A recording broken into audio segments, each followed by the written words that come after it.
Hi everyone, this is Brijesh Singh. Welcome to my YouTube channel. आज आपके लिए एक इंटरेस्टिंग टॉपिक लेके आया हूँ। उस टॉपिक का नाम है अंडरराइटिंग और शेयर्स एंड डिबेंचर। तो मैं इस वीडियो में आपको समझाऊंगा, पहले टर्म समझा दूंगा, मार्क एप्लीकेशन, अनमार्क एप्लीकेशन और फॉर्म अंडरराइटिंग क्या होता है। फिर सेकेंड हम लोग दो प्रॉब्लम सॉल्व करेंगे जिसमें आपको समझाऊंगा form underwriting when the benefit of form underwriting is given to individual underwriter, तो आप क्या सॉल्व करोगे। और दूसरा when the benefit of form underwriting is not given to individual underwriter, तब क्या सॉल्व करेंगे। मैं जो आज आपको सिखाने जा रहा हूँ उसको शुरू से लेके लास्ट तक देखना, तभी आपको समझ में आएगा सर क्या पढ़ा रहे। ठीक है, और वीडियो कैसा लगा पूरा देखने के बाद कमेंट करना और फ्रेंड के साथ शेयर करना। ठीक है, तो चलो शुरू करते हैं। कंपनी जब इनिशियल पब्लिक ऑफर इशू करती है तो उनको एक डर रहता है कहीं शेयर अंडर सब्सक्राइब ना हो जाए, क्योंकि अगर शेयर अंडर सब्सक्राइब होगा तो पैसा वापस करना पड़ेगा एज पर द लॉ। और कितना सब्सक्राइब होना चाहिए, कम से कम 90% ऑफ द ऑफर अमाउंट। तो इस रिस्क को कम करने के लिए पिक्चर में अंडरराइटर आते हैं। अंडरराइटर गारंटी देते हैं अगर कोई नहीं खरीदा तो हम खरीदेंगे, उसके बदले उनको कमीशन देना पड़ता है। अंडरराइटर का सर्विस आज के डेट में बहुत सारे लोग करते हैं। फाइनेंशियल इंस्टीट्यूशन करते हैं, बैंक करते हैं, ब्रोकर करते हैं, मर्चेंट बैंकर करते हैं। Rate of the commission payable to underwriter in case of shares 5% of the issue price. Issue price का निकालना है स्टूडेंट, फेस वैल्यू का नहीं निकालना है। 5% of the issue price or the rate specified in the article of association, whichever is lower. And in case of debenture, 2.5% of the issue price or the rate specified in the article of association, whichever is lower. मतलब सीधा सीधा बोलो, shares पे max to max 5% of the issue price दे सकते हैं commission underwriter को, and debenture पे मैक्स टू मैक्स 2.5% दे सकते हैं।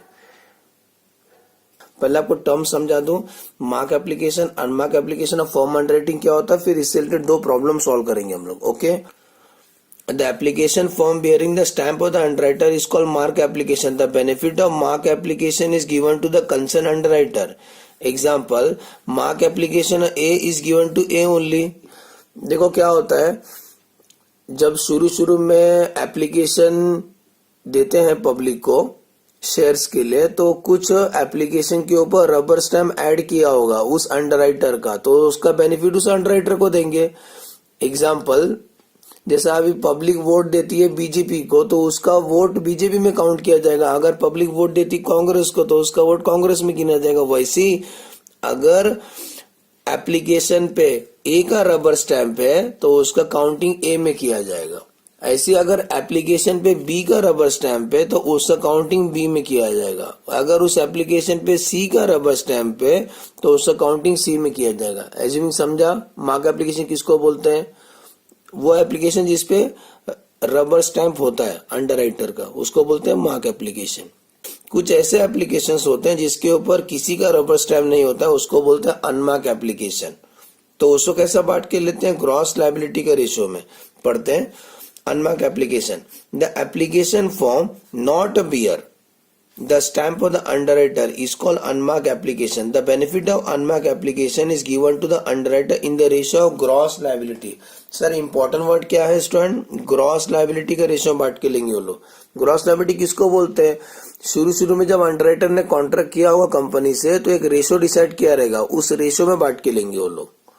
तो कुछ एप्लीकेशन पे किसी का स्टैम्प नहीं था तो उसको अंडरराइटर लोग बांट के लेंगे आपस में।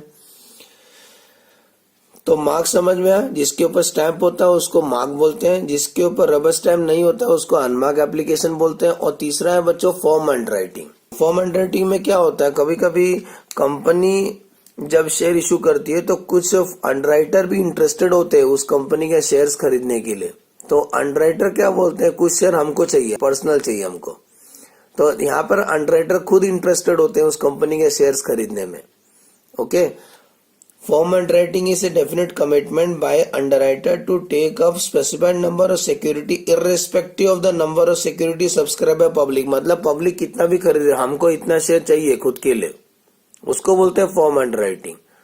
ओके, फिर इसमें क्या बात है ध्यान देने का फॉर्म अंडरराइटिंग में, Here the underwriter is actually interested in investing in those shares। देख रहे हो, वो लोग खुद इंटरेस्टेड है उस कंपनी के शेयर्स खरीदने में। Underwriter take extra shares apart from the underwriting contract, it will increase the net liability. Common है, नॉर्मल से ज्यादा उन लोगों को खुद के लिए भी चाहिए तो उसका भी तो पैसा उन्हीं से लेना पड़ेगा। तो नॉर्मल शेयर तो खरीदेंगे प्लस कुछ उन लोग को एक्स्ट्रा शेयर चाहिए, तो इससे उनका नेट लायबिलिटी इंक्रीज हो जाएगा। ओके, लेकिन स्टूडेंट सबसे इंपॉर्टेंट पॉइंट फॉर्म अंडरराइटिंग में, मोस्ट इंपॉर्टेंट पॉइंट जो एग्जाम में आने वाला है, फॉर्म अंडरराइटिंग में दो मेथड है, मेथड 1 मेथड 2। मेथड 1 क्या बोलता है, the benefit of form underwriting is given, मैंने हाईलाइट किया, given to individual underwriter. The benefit of form underwriting is given to individual underwriter. फिर ऐसे केस में क्या सॉल्व करने का, not treated as unmark application, divide the form underwriting in actual ratio. Underwriter A ने form underwriter demand किया 5000 shares का, B ने डिमांड किया 5000 शेयर्स का, सी ने डिमांड किया 10000 शेयर्स का, तो जो जितना मांगेगा उसको उतना अलॉट कर दिया जाएगा। समझा? तो बेनिफिट इज गिवन का मतलब होता है, अगर क्वेश्चन में, अगर बच्चों एग्जाम में ऐसा लिखा रहेगा benefit is given to individual underwriter, तो जो जितना मांगेगा उसको उतना दे देने का।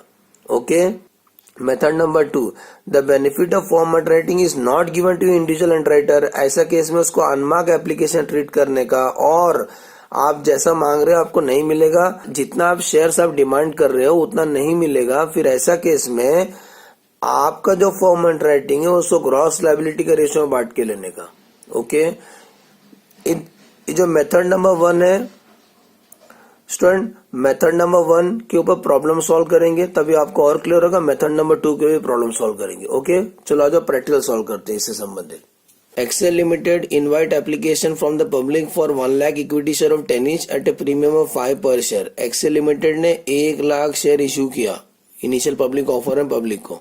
The entire issue was underwritten by the underwriter A, B, C and D to the extent of 30%, 30%, 20% and 20%। इसी को बोलते हैं gross liability ratio. Okay, 3:3:2:2 respectively with the provision of form underwriting, मतलब इनको फॉर्म अंडरराइटिंग भी चाहिए। कितना? 3000, 2000, 1000 and 1000 shares respectively. The underwriter is entitled to maximum commission as per the law.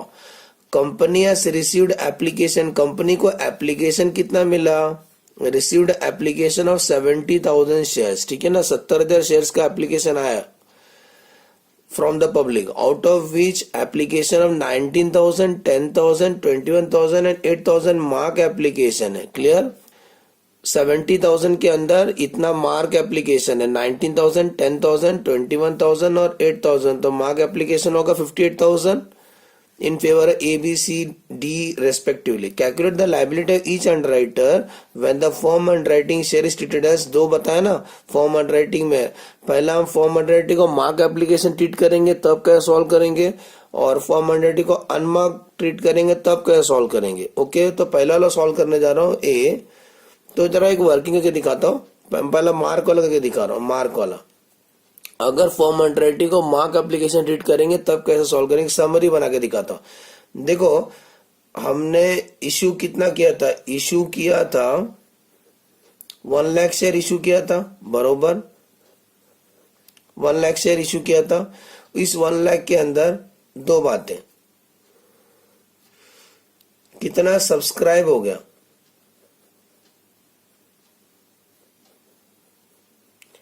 Plus form underwriting, कुछ शेयर्स अंडरराइटर को चाहिए और कितने अनसब्सक्राइब्ड है।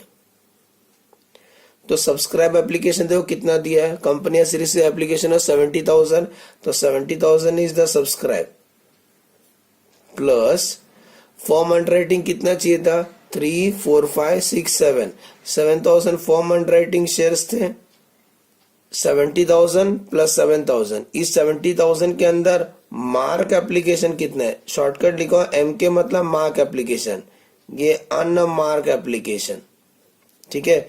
अब 70,000 में मार्क एप्लीकेशन कैसे मिलेगा आपको? ये देखो स्टूडेंट, इसको प्लस करना है, 19 प्लस 10 प्लस 21 प्लस 8, इन चारों को प्लस करोगे तो आंसर आएगा 58,000। इसका मतलब इस 70,000 एप्लीकेशन जो पब्लिक से मिला है, इसमें 58,000 क्या है? मार्क एप्लीकेशन है। तो बताओ 70 में से 58 निकाल दो तो बैलेंस बचा 12,000, तो 12,000 is the unmark application, 12,000 is the unmark application. अब पहले वाला वैरायटी पढ़ा रहा हूँ जहाँ पे फर्म अंडरराइटिंग को मार्क ट्रीट किया जाएगा, मतलब अंडरराइटर जितना मांग रहे हैं उनको अलॉट किया जाएगा। पहला आप लोग मार्क का एप्लीकेशन बांटेंगे, फिर बांटेंगे unmark application in the ratio of gross liability, फिर हम लोग बांटेंगे फॉर्म अंडरराइटिंग बांटेंगे। और यहाँ देखो the benefit of form underwriting is given to individual underwriter, तो उसको अनमार्क ट्रीट नहीं करने का, उसको एक्चुअल रेशियो में बांटना है। कैसा बांटना है? एक्चुअल रेशियो में। जितना भी फॉर्म अंडरराइटिंग रहेगा उनको अलॉट किया जाएगा, तो फिर फॉर्म अंडरराइटिंग बांटेंगे तीसरा। और बाद में आपको अनसब्सक्राइब आएगा। व्हाट इज द 1 लाख में से 70 सब्सक्राइब हो गया, 7000 अंडरराइटर को चाहिए, तो what is the unsubscribe 23,000। Okay, तो चलो स्टार्ट करते हैं, इसके बेस पे आंसर करते हैं। Benefit of form underwriting is given. आप हमेशा हेडिंग यही लिखना, liability of the underwriter, bracket में लिखना नंबर ऑफ सिक्योरिटी, मतलब इसमें जितना भी हम लिखेंगे सब शेयर्स में होंगे। ओके, तो सबसे पहले लिखेंगे ग्रॉस लायबिलिटी। ग्रॉस लायबिलिटी, तो ग्रॉस लायबिलिटी ये जो 1 लाख शेयर इशू किए थे यही हमारा ग्रॉस लायबिलिटी है। 4 अंडरराइटर लोग मिलके गारंटी दिए थे कंपनी को। इस 1 लाख को हम लोग 3:3:2:2 में स्प्लिट करेंगे, तो रेशियो 3:3:2:2 का रेशियो बांटेंगे। तो टोटल कितना था स्टूडेंट? 1 लाख था ना। इसका बेस क्या आएगा? 3 + 3 + 2 + 2 10, तो 1 लाख इंटू 3/10 करने का आंसर आएगा 30,000। 1 लाख इंटू 3/10 करो तो आंसर आएगा फिर से 30,000। 30,000 गारंटी ए ने दिया, 30,000 गारंटी बी ने दिया। 1 लाख इंटू 2/10 करो तो आंसर आएगा 20,000। 20,000 गारंटी सी ने दिया और ऐसी 20,000 गारंटी डी ने दिया। समझ में आ रहा है? इसको बोलते हैं ग्रॉस लायबिलिटी। अब ऑर्डर क्या है? ग्रॉस लायबिलिटी में सबसे पहला क्या लेस करेंगे? Less mark application. फर्स्ट किसको बांटोगे? मार्क। देखो 1 2 3 लिखा हो ना, तो पहला मार्क एप्लीकेशन बांटेंगे, तो लेस मार्क एप्लीकेशन।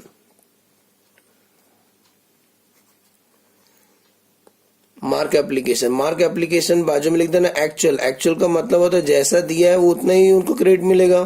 तो याद करो, मार्क एप्लीकेशन ए के नाम पे 90,000 था, 10,000, 21 और 8,000, तो यही लिखेंगे 19,000। ए का 19,000, बी का 10,000, मार्क उसका क्रेडिट उन्हीं को मिलेगा। ये 21,000 और द लास्ट वाले को 8,000। टोटल होता है इसका 58,000।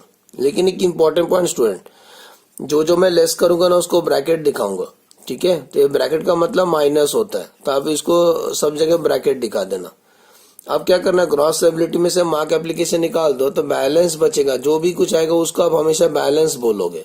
ओके, कुछ भी आएगा ना हमेशा बैलेंस बोलना कट करने के बाद। तो बैलेंस आएगा 30,000 minus 90,000, answer 11,000। 30,000 minus 10,000, answer 20,000। 20,000 minus 21,000, इनका तो लायबिलिटी खत्म हो गया, तभी भी आप लिखते रहे ब्रैकेट दिखाने का, माइनस 1,000। 20,000 माइनस 8,000, 12,000 और टोटल आता है 42,000। ठीक है, यहाँ तक क्लियर? तो ग्रॉस लायबिलिटी में सबसे पहले क्या लेस करेंगे? Mark application. अच्छा इधर देखो, पहले हम लोग मार्क बांटेंगे, फिर किसको बांटेंगे? अनमार्क बांटने का। अनमार्क कैसे बांटोगे? ग्रॉस लायबिलिटी के रेशियो में अभी थ्योरी बताया था, तो less unmark application. Unmark application कैसे बांटे? ग्रॉस लायबिलिटी का ratio. What is the gross liability ratio? 3:3:2:2, तो 3:3:2:2 का रेशियो बांटेंगे। अनमार्क एप्लीकेशन कितना तो स्टूडेंट? 12,000 ना, इधर लिखेंगे 12,000।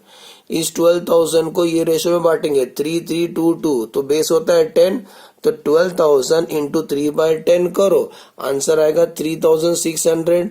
हम लोग उसको ब्रैकेट डालेंगे कि माइनस करना है। 12,000 इंटू 3/10, आंसर आएगा 3,600। 12,000 इंटू 2/10 करोगे तो आंसर आएगा 2,400। 12,000 इंटू 2/10, आंसर आएगा 2,400। अब माइनस करते, फिर से जो बैलेंस बचेगा उसको आप बैलेंस ही बोलेंगे। कट होने के बाद जो आंसर है उसको बैलेंस बोलेंगे। 11,000 माइनस 3,600, आंसर आएगा 7,400। 20,000 माइनस 3,600, आंसर आएगा 16,400। सुनो, -1000 -2400, तो माइनस माइनस प्लस, तो प्लस करना, तो 2400 प्लस 1000 3400, इसका साइन क्या करोगे, माइनस, माइनस माइनस प्लस, और ग्रेटर साइन 2400 माइनस में, ग्रेटर अमाउंट 2400 है ना, उसका साइन माइनस है तो आप भी माइनस डालो, तो -3400, 12,000 माइनस 2400, आंसर 9600, और टोटल आता है 42 माइनस 12,000, बैलेंस बचेगा 30,000। तो पहला हमने बांट दिया मार्क, सेकंड बांटे अनमार्क, अब थर्ड बांटेंगे हम लोग फॉर्म अंडरराइटिंग। तो फॉर्म अंडरराइटिंग में जो जितना शेयर मांगा था उसको उतना क्रेडिट दिया जाएगा, तो लेस। अब हम बांटेंगे फॉर्म अंडरराइटिंग।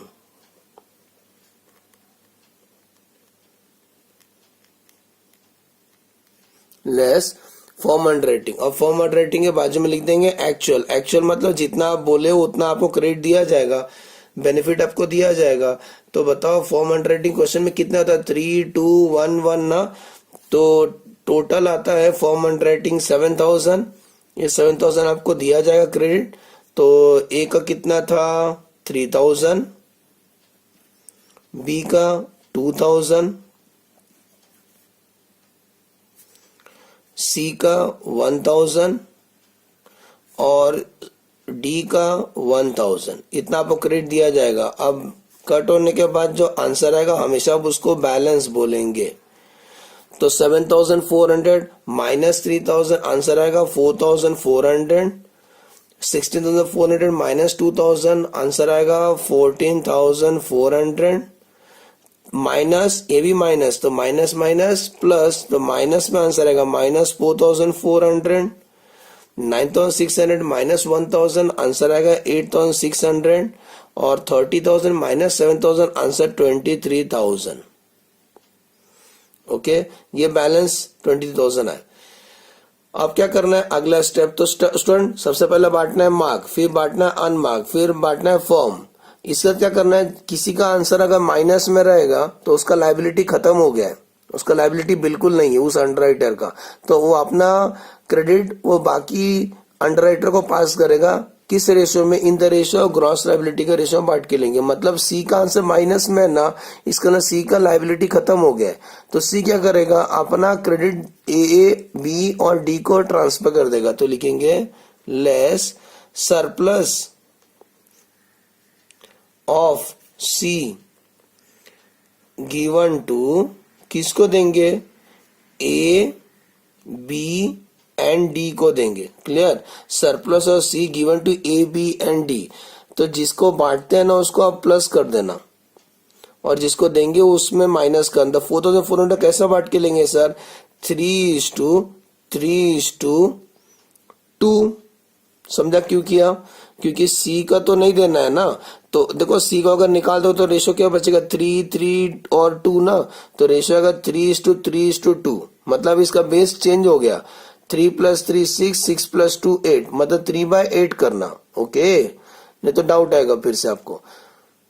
4400 इंटू 3/8 करेंगे, सुने अच्छे से, 4400 इंटू 3/8 करो तो आंसर आएगा आपको 1650। इसको ब्रैकेट डालना, माइनस 4400 इंटू 3/8 करना, आंसर आएगा 1650। 4400 इंटू 2/8 करो, आंसर आएगा -1100, और यहाँ डैश कर देना। ये स्टेप समझ में आया। Surplus of C given to remaining underwriter A, B and D in the ratio of gross liability. अब कट करने के बाद जो आंसर आएगा हमेशा की तरह बैलेंस बोलना। 4400 minus 1650, 2750। 14,400 minus 1650, 12750। Minus 4,400 plus 4,400, answer nil हो गया उनका। 8,600 माइनस 1,100, 7,500, और 23,000 तो 23,000 आएगा। स्टूडेंट ये स्टेज पे आपका ये अनसब्सक्राइब था ना 23,000, इसका मतलब ये 23,000 है ना, ए खरीदेगा 2750, बी खरीदेगा 12,750 और सी खरीदेगा उसमें 7,500। ठीक है, तो ये 20,000 जो लाइबिलिटी था उसमें 3 अंडरराइटर का लाइबिलिटी है, ए बी और डी का। ए का 2,750, बी का 12,750, डी का 7,500। इसमें क्या करने का, लास्ट में ऐड, याद करो बोले थे कुछ शेयर उन लोग खुद को चाहिए तो उसका भी पैसा वो लोग ही देंगे ना, 7,000। तो ऐड फॉर्म अंडरराइटिंग,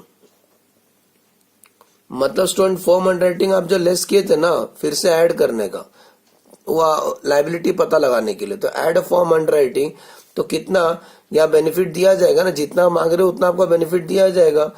तो 3,000, 2,000 इसको ऐड करना है, इसीलिए प्लस साइन है, 1,000 और 1,000, टोटल कितना 7,000। मेन आंसर में ऐड कर देंगे तो 2,750 प्लस 3,000, आंसर आएगा 5,750।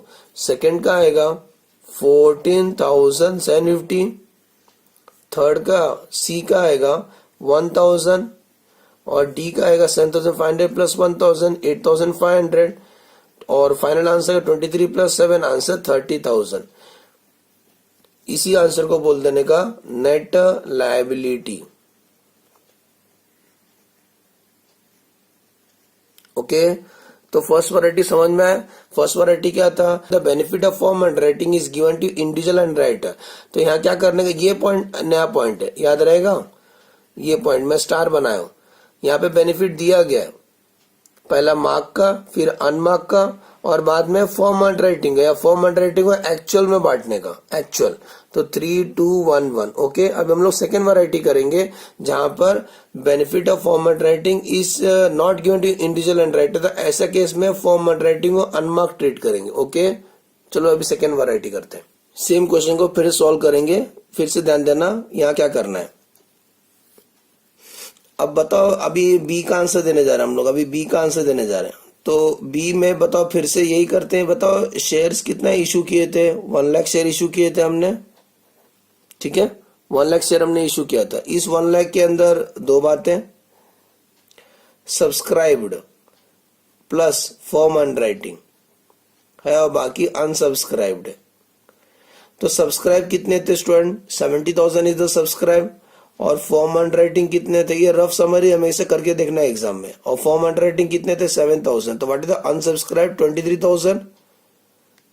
ये पब्लिक ने अभी तक खरीदा नहीं है और इसी का डिसाइड हो रहा है कि कौन सा अंडरराइटर कितना परचेस करेगा शेयर इसमें। इस 70,000 के अंदर मार्क एप्लीकेशन कितने हैं, मार्क एप्लीकेशन सेम जो अभी किए थे, 58,000 मार्क एप्लीकेशन है। और इसमें अनमार्क एप्लीकेशन कितने हैं, 12,000। लेकिन सुनो, हम लोग सेकेंड वैरायटी पढ़ रहे हैं जहां पे फॉर्म अंडरराइटिंग को अनमार्क ट्रीट किया जाता है। तो इधर देखो, डाउट है तो मेथड नंबर 2 क्या बोलता है, अगर the benefit of, method number 2 बोलता है, क्वेश्चन में अगर ऐसा लिखा रहेगा the benefit of form underwriting is not given to individual underwriter, तो उसको क्या ट्रीट करना, आप अनमार्क ट्रीट करने का। ऐसा केस में इसको अनमार्क ट्रीट करेंगे, समझ में आ रहा है। और अनमार्क आप कैसे बांटते हो, ग्रॉस लायबिलिटी का रेशियो में ना, तो इसको भी ग्रॉस लायबिलिटी का रेशियो बांटेंगे, इसको भी ग्रॉस। तो पहला हम लोग इसको बांटेंगे, ठीक है, फिर हम लोग इसको बांटेंगे, पहले हम लोग मार्क बांटेंगे, फिर अनमार्क, और बाद में फिर फॉर्म को बांटेंगे। Okay, step 3। बस दोनों फर्क क्या है, यहाँ पर फॉर्म अंडरराइटिंग कैसे बांट के लिए हम लोग स्टूडेंट एक्चुअल रेशियो में बांटे। कैसे बांटे थे, एक्चुअल रेशियो में बांटे थे, मतलब बेनिफिट दिया जाएगा लेकिन अनमार्क के जैसे ट्रीट किया जाएगा उसको। चलो प्रैक्टिकल करके दिखाता हूँ इससे रिलेटेड। हेडिंग लिखेंगे कि सेकंड वैरायटी करने जा रहा हूँ, benefit of form underwriting is not given. Heading same वही लिख देना, liability of the underwriter, number of security, particular basis ABCD, total. Basis में हम रेशियो लिखेंगे और जितना अंडरराइटर उनका कॉलम बना लो, एक लास्ट में बना देना टोटल। तो सबसे पहले लिखेंगे ग्रॉस लायबिलिटी, यही 1 लाख जो शेयर्स था, यही गारंटी दिए थे अंडरराइटर लोग ने, तो ग्रॉस लायबिलिटी 1 लाख शेयर्स थे। इस 1 लाख को कैसे बांट के लेंगे, ग्रॉस लायबिलिटी का रेशियो में 3:3:2:2, सेम 3:3:2:2। तो 1 लाख इंटू 3/10 करो तो आंसर आएगा 30,000। 1 लाख इंटू 3/10 करो फिर से आएगा 30,000। 1 लाख इंटू 2/10 करो तो आंसर आएगा 20,000। 1 लाख इंटू 2/10 करो, आंसर आएगा 20,000। अब इसमें से क्या लेस करेंगे, सबसे पहले देखो स्टेप्स दिया हूं ना, पहले हम लोग मार्क बांटेंगे, फिर अनमार्क बांटेंगे, फिर फॉर्म को अनमार्क ट्रीट करेंगे। ओके, तो पहले लिखेंगे less mark application. Mark application कैसे, उसका क्रेडिट कैसे मिलेगा, एक्चुअल, क्योंकि जिसका जितना है उसको उतना मिलेगा एक्चुअल। तो एक्चुअल कितना था, इधर देखो मार्क एप्लीकेशन 19, 10, 21 और 8, तो 19,000 जो लेस करेंगे उसको ब्रैकेट दिखाएंगे। सेकेंड बी को 10,000, सी को 21,000, डी का 8,000, तो टोटल मार्क एप्लीकेशन कितने हो गए, 58,000 माइनस साइन। ओके, अब ग्रॉस लायबिलिटी में से मार्क लेस कर दो, जो बैलेंस आएगा इसी को हम बैलेंस बोलेंगे। अब जो आंसर आएगा उसको बोल देना बैलेंस। 11,000, 20,000 माइनस 1,000, 12,000 और टोटल आएगा 42,000। तो पहले हम लोग बांट लिए मार्क एप्लीकेशन, अब किसको बांटेंगे, अनमार्क एप्लीकेशन। तो less unmark application. Unmark application कैसे बांट के लेते हैं, ग्रॉस लायबिलिटी का रेशियो में 3:3:2:2 का रेशियो में बांटेंगे। व्हाट इज द टोटल, 12,000, तो यहाँ लिख देना टोटल 12,000। इस 12,000 कैसे बांटेंगे ये रेशियो में, तो 3/10, आंसर आएगा आपको 3,600, इसको भी आएगा 3,600। 12,000 इंटू 2/10, आंसर आएगा 2,400, इनको भी आएगा 2,400। कट कर देना, फिर से मिलेगा आपको बैलेंस। तो 11,000 माइनस 3,600, आंसर 7,400, 3,600 16,400, माइनस 1,000 माइनस 2,400, तो माइनस माइनस प्लस, तो माइनस 3,400, मतलब इनका लायबिलिटी खत्म हो गया सी का, और इनका आएगा 9,600, टोटल आएगा 42 माइनस 12, आंसर आएगा 30,000। अब very very important point first और सेकंड में, क्योंकि यहाँ वहां पर भी सेम इतने ही निकाले थे, यहाँ पर जो फॉर्म अंडरराइटिंग ये नया पॉइंट, इसलिए मैंने स्टार बनाया। फर्क बस आप स्टूडेंट यही ध्यान देना कि फॉर्म अंडरराइटिंग क्या कर रहे हैं सर, तो फॉर्म अंडरराइटिंग को क्या लिखा है, देखो यहाँ फॉर्म अंडरराइटिंग को अनमार्क ट्रीट किया जाएगा, अनमार्क जैसा ट्रीट किया जाएगा, मतलब क्रेडिट देंगे आपको लेकिन अनमार्क जैसा क्रेडिट देंगे। तो अनमार्क को हमेशा हम कैसे बांटते हैं, एक्चुअल में नहीं बांटते हैं, 3:3:2:2, समझ में आ रहा है, very very important point, star बनाया हूं। तो फॉर्म अंडरराइटिंग कितने थे, 7,000 ना, हम लोग 7,000 लिखेंगे और इसको कैसा बांट के लेंगे, ये रेशियो बांट के 7,000 इंटू 3/10 करो, तो आंसर आएगा 2,100, मतलब इधर पे एक्चुअल में नहीं बांटा जाएगा, ग्रॉस लायबिलिटी के रेशियो में बांटा जाएगा। 7,000 इंटू 2/10, आंसर आएगा 1,400, और इनको भी आएगा 1,400। अब इसको माइनस करो, बैलेंस बचेगा, तो 7,400 minus 2,100, answer 5,300, 16,400 minus 2,100, answer 14,300, minus और माइनस, तो माइनस माइनस प्लस, तो 3,400 प्लस 1,400, आंसर आएगा 4,800, लेकिन माइनस में आएगा। 9,600 माइनस 1,400, आंसर आएगा 8,200, और 30,000 माइनस 7,000, आंसर 23,000। तो सब में ऐसे ही करना है आपको, पहला मार्क बांटना है, फिर अनमार्क बांटना है, बाद में फॉर्म बांटना है। और उसका फोर्थ स्टेप क्या रहता है, अगर किसी का आंसर माइनस में रहेगा तो वो अपना क्रेडिट दूसरे को ट्रांसफर कर देगा। अगला स्टेप क्या रहता है, फोर्थ स्टेप, जिसका आंसर माइनस में रहता है ना, वो अपना क्रेडिट दूसरे को ट्रांसफर कर देगा। ये तब तक कर देंगे जब तक सबका आंसर प्लस में नहीं आ जाता है। तो लेस, अब यहाँ सरप्लस किसका है, लेस